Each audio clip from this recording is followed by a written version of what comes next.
మేషరాశి వారికి ఏలినాటి శని ఉంది. వీరికి ఎట్లా ఉంది మేషరాశి వారికి అంటే, బృహస్పతి వీరికి కర్కాటక రాశిలో బృహస్పతి సంచారం ఉంది. కేతు వచ్చేసరికి మనకి సింహరాశిలో సంచారంలో ఉంటున్నాడు. రాహు వచ్చేసరికి మనకి కుంభరాశిలో సంచారంలో ఉంటున్నాడు.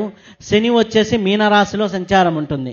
కాబట్టి మేషరాశి వారికి పంచమ స్థానంలోకి గురువు వెళ్తున్నాడు జూన్ తర్వాత. కాబట్టి మేషరాశి వారికి ఆర్థికంగా బాగుంటుంది, ఫైనాన్షియల్గా బాగుంటుంది, ప్రయత్నాలు ఫలితాలు అనేది ఉంటుంది, చాలా వరకు శుభ ఫలితాలు ఉంటాయి.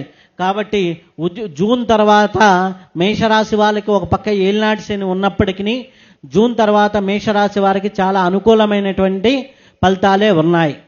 వృషభ రాశి వారికి చూసుకుంటే, ఇక్కడ వృషభ రాశి వాళ్ళు ఎవరున్నారు? ఉన్నారా? పక్కనోళ్ళ కోసం వీళ్ళంతా బాగా పనిచేస్తూ ఉంటారు వృషభ రాశి వాళ్ళు. కాబట్టి వృషభ రాశి వాళ్ళు హ్యాపీగా రాబోయే సంవత్సరం ఏప్రిల్ నుంచి, అంటే 2027 ఏప్రిల్ నుంచి ఏలినాటి శనిలోకి వస్తున్నారు. కాబట్టి ఈ లోపల మీరు చక్కదిద్దుకోండి, ఆర్థికంగా కొద్దిగా బాగుపరుచుకోండి. అలాగే ఏలినాటి శని రాబోతుంది కాబట్టి కొన్ని ఇబ్బందులు వస్తాయి. కాబట్టి రాబోయే సంవత్సరం నుంచి కొద్దిగా 7 ఏళ్ల పాటు వృషభ రాశి వాళ్ళకి ఇబ్బందులు ఉన్నాయి. కాబట్టి ఈ సంవత్సరం మీరు అన్ని పనులు చక్కదిద్దుకొని చేసుకుంటూ ఉంటే బాగుంటూ ఉంటుంది. ఓకే, వృషభ రాశి వాళ్ళకి డీటెయిల్డ్గా మనం చూసుకున్నట్లయితే వీరి ఆదాయం సాధారణంగానే ఉంటుంది, కుటుంబ సహకారం ఎక్కువగా ఉంటుంది, అలాగే దీర్ఘకాల పురోభివృద్ధి అనేది ఉంటుంది, శుభాశుభ పరిసరాలు అంటే ఫలితాలు మిశ్రమంగా ఉంటాయి, అలాగే కష్టపడినంత మేరకి ఫలితాలు ఉంటాయి. అలాగే చూసుకుంటే నెమ్మదిగా వీళ్ళ జీవితంలో పురోగవృద్ధి వైపు అడుగులు వేస్తూ ఉంటారు. కాబట్టి వృషభ రాశి వాళ్ళు చాలా జాగ్రత్తగా ప్లాన్ చేసుకుంటే ఈ సంవత్సరం రాబోయే 8 సంవత్సరాల నిడివికి సంబంధించిన సంవత్సరం కాబట్టి వృషభ రాశి వాళ్ళు చాలా జాగ్రత్తగా ప్లాన్ చేసుకోవాలి. కాబట్టి అది బాగుంటుంది.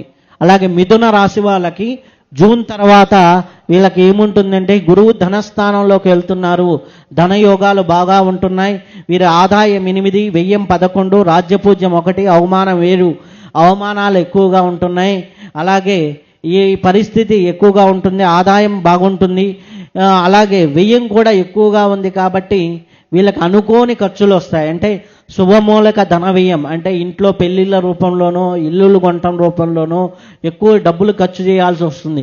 శుభమూలక ధన వ్యయం ఉంటుంది, లేకపోతే అనవసరమైన ఖర్చులు ఉంటాయి. కాబట్టి అనవసరంగా ఎవరైతే ఇబ్బంది పడుతూ ఉంటారో వాళ్ళకి ఎక్కువగా ఇబ్బందులు జరుగుతూ ఉంటాయి. కాబట్టి మిథున రాశి వారికి శుభమూలక ధన వ్యయాలే ఉన్నాయి. కాబట్టి చాలా వరకు బాగుంది. మీకు నిరవి టీవీలోకి వెళ్తే ఇన్ డీటెయిల్గా ఉద్యోగస్తులకు ఎలా ఉంది, వ్యాపారస్తులకు ఎలా ఉంది, విద్యార్థులకు ఎలా ఉంది, వ్యవసాయానికి ఎలా ఉంది అనేది నేను డీటెయిల్గా ఒక్కొక్క రాశికి 15 నిమిషాలు చెప్పాను. కాబట్టి డీటెయిల్గా వెళ్ళొచ్చు. ఇక్కడ ఉన్న సమయాభావాన్ని బట్టేసి నేను చెప్పుకుంటూ వెళ్తున్నాను. ఓకే, నెక్స్ట్ వచ్చేసరికి కర్కాటక రాశి వారికి ఏ విధంగా ఉంది అనే విషయానికి వస్తే, కర్కాటక రాశి వారికి చూసుకున్నట్లయితే కొద్దిగా రాశి అందే గురు సంచారం వస్తూ ఉంది. కాబట్టి వీరికి ఇది అష్టమ స్థానంలో, నవమ స్థానంలో శని భగవానుడు ఉండటం, ఇట్లా మిగిలిన కేతువు రాహువు కూడా ఉండటం వల్ల కొద్దిగా వ్యవహారాల్లో చిన్న చిన్న ఇబ్బందులు ఉంటాయి. ఆర్థికంగా బాగుంటుంది, ఉద్యోగస్తులకు బ్రహ్మాండంగా కలిసి వస్తుంది. కానీ చిన్న చిన్న ఫలితాలు అంటే వ్యవహార శైలిలో నమ్మక ద్రోహాలు ఇటువంటివి ఉంటాయి. కాబట్టి కొద్దిగా బ్యాలెన్స్డ్గా వెళ్తే సరిపోతూ ఉంటుంది కర్కాటక రాశి. వీళ్ళకుండే సహజ గుణం ఏంటి అంటే, పట్టుకుంటే వదలరు, మానసికంగా వాళ్ళకి మూడుంటే మేము చేస్తామంటారు. అంటే మాకు మానసికంగా నచ్చితేనే చేస్తారు. ఇక్కడ ఎవరున్నారు కర్కాటక రాశి వాళ్ళు? ఓకే, కాబట్టి నచ్చితేనే చేస్తారు. ఒకసారి ఒక మనిషి నచ్చలేదనుకోండి, వాళ్ళని వదిలి పారేస్తూ ఉంటారన్నమాట. కాబట్టి కర్కాటక రాశి వారికి బాగానే ఉంది ఈ సంవత్సరం అని చెప్పవచ్చు. అలాగే మనకి నెక్స్ట్ సింహరాశి వాళ్ళు. సింహరాశి వాళ్ళు ఎంతమంది ఉన్నారు? వీళ్ళకి యుగోలు, ముక్కు మీద కోపాలు ఎక్కువగా ఉంటాయి. ఓకే, దేనికైనా సరే నువ్వు చేయలేవు అంటే మీరు ఎంత పనినైనా కానీ నెత్తినేసుకొని చేస్తారు. నీకు నచ్చితేనే ఎక్కువ భాగం చేస్తారు. ఈగో ఎక్కువ ఉంటుంది. ఏదైనా సరే కొంత ధైర్యంగా ముందుకు అడిగేసేటటువంటిది. వీళ్ళకి లాస్ట్ 1.5 సంవత్సరంగా కుటుంబ వాతావరణంలో కానీ మానసికంగా కానీ ఆర్థికంగా కానీ చిన్న చిన్న ఇబ్బందులు ఉంటాయి సింహరాశి వాళ్ళకి. అలాగే రాబోయే సంవత్సరం వరకు కూడా ఉంటాయి, ఎందుకంటే అష్టమ శని ప్రభావం ఉంది కాబట్టి వీళ్ళకి కొద్దిగా ఇబ్బందులు అనేవి తలెత్తుతూ ఉంటాయి. జాగ్రత్తగా ఉండండి. రాత్రిపూట ప్రయాణాలు చేసేటప్పుడు కూడా కొద్దిగా జాగ్రత్తగా వ్యవహరిస్తూ ఉంటే చాలా మంచిది. ఓకేనా? అలాగే కన్యారాశి వాళ్ళు ఎంతమంది ఉన్నారు ఇక్కడ? కన్యారాశి వాళ్ళు చాలా మంచి వాళ్ళు అనిపించేలాగా ఉంటారు, కానీ లోపల టిట్ ఫర్ టాట్ అన్నమాట. ఎవడికి ఇవ్వాల్సింది వాడికి ఇచ్చి పడేస్తూ ఉంటారు. కాబట్టి మైండ్ గేమ్ ఆడటంలో కన్యారాశి వారు బుద్ధితో ఎక్కువగా ఉపయోగించుకొని వెళ్తూ ఉంటారు. కాబట్టి కన్యారాశి వారికి చాలా అద్భుతమైన సంవత్సరం. ఉన్న రాసుల్లో కన్యారాశి వారికి చాలా అద్భుతంగా ఉందని చెప్పవచ్చు. ఆర్థికంగా బాగుంటుంది, ఉద్యోగపరంగా బాగుంటుంది, వ్యాపారపరంగా బాగుంటుంది, అన్ని విధాలుగా బాగుంటుంది. జీవితానికి సంబంధించినటువంటి ఏమైనా ప్లానింగ్ చేసుకోవాలంటే కన్యారాశి వారికి చాలా చాలా అద్భుతంగా ఉంటుందని చెప్పవచ్చును. అలాగే తులారాశి వారు, తులారాశి వారికి వచ్చేసరికి మనం డీటెయిల్డ్గా వెళ్తే వీళ్ళు ఆర్భాటాలు ఎక్కువ, అలంకరణ ప్రియులు. ఎంతమంది ఉన్నారు తులారాశి? ఆర్భాటం, కొద్దిగా ఎంజాయ్మెంట్ చేయాలి, లైఫ్లో 4 చోట్లకు తిరగాలి అనే భావనతో ఎక్కువగా ఉంటారు. తులారాశి వారికి కూడా చాలా అద్భుతంగా ఉంటుంది. 3 రాసులకి చాలా బాగుంది. కన్యా, తులా, వృశ్చికం రాసుల వారికి చాలా బాగుంది ఈ సంవత్సరం. కాబట్టి తులారాశి వారికి కూడా చాలా అద్భుతమైన ఫలితాలు ఉన్నాయి. కాకపోతే 6వ ఇంట శని ఉన్నాడు. శని ఉన్నా కానీ యోగదాయకంగా ఉంటుంది. పంచమ స్థానంలో రాహు కాబట్టి కొద్దిగా పిల్లల ఎడ్యుకేషన్ పరంగా కొద్దిగా అవాంతర సంఘటనలు ఉంటాయి తప్ప మిగిలిన అన్నీ కూడా చాలా చాలా బాగుంటాయి. చాలా అద్భుతంగా మీరు ముందుకెళ్తారు. కాబట్టి తులారాశి వారికి కూడా బాగుంది అని చెప్పవచ్చును.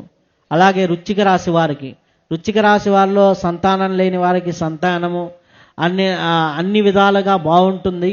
సో వృశ్చిక రాశి వారికి ఆదాయ మార్గాలు బాగుంటాయి. అలాగే ఆరోగ్యం కూడా మెరుగుపడుతుంది. అలాగే వారి సంబంధ బాంధవ్యాలు కూడా మెరుగవుతాయి. అన్ని విధాలుగా బాగుంటుంది.